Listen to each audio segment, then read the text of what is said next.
대통령실은 윤석열 대통령이 구속되자 강한 유감을 표명했습니다. 수석 비서관 회의를 열고 향후 대책 논의에도 나섰는데요. 용산 대통령실에 나가 있는 취재기자 연결합니다. 장효인 기자. 네, 대통령실은 헌정사상 첫 현직 대통령 구속이라는 초유의 사태에 강한 유감을 표명했습니다. 정진석 대통령 비서실장은 자신의 SNS를 통해 헌정문란 목적의 폭동인지 헌정문란을 멈춰 세우기 위한 비상조치인지 결국 국민이 판단하게 될 거라고 날을 세웠습니다.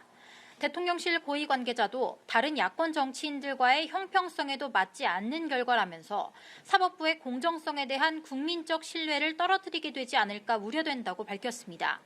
여기서 다른 야권 정치인들은 이재명 더불어민주당 대표와 조국 전 조국혁신당 대표를 겨냥한 걸로 해석됩니다. 대통령실은 오전 9시부터 정진석 비서실장 주재로 수석비서관 회의를 열고 앞으로의 대응 방안을 논의했습니다. 도널드 트럼프 미국 신행정부가 출범을 앞둔 데다 북한의 미사일 도발 등 외교안보 과제가 산적한 상황에서 혼란을 최소화하고 최상목 대통령 권한 대행을 어떻게 지원할지 검토한 걸로 보입니다. 윤 대통령 측도 강하게 반발했습니다. 여권 핵심 관계자는 연합뉴스TV 통화에서 수사와 체포, 구속영장 청구와 발부에 이르기까지 비정상과 불법, 편법으로 얼룩졌다며 사법의 종말이자 민주주의의 종말이라고 비판했습니다. 그리고 앞으로 윤 대통령의 경호는 어떻게 이루어지는 겁니까? 네, 윤 대통령 경우에 달라지는 점은 없습니다. 구속 수감됐지만 지금도 현직 대통령 신분이어서 경호처의 경호 조치는 체포 상태였을 때와 마찬가지로 유지됩니다.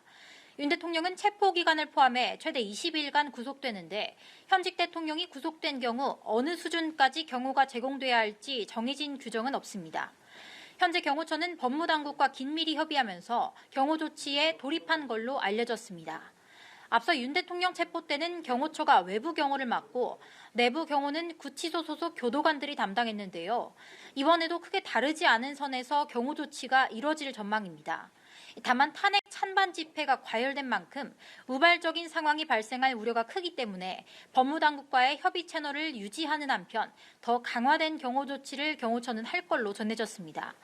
앞서 윤 대통령이 조사나 헌법재판소 출석을 위해서 밖으로 이동할 때는 호송 차량 앞뒤로 경호 차량이 동행할 걸로 보입니다. 용산 대통령실에서 전해드렸습니다.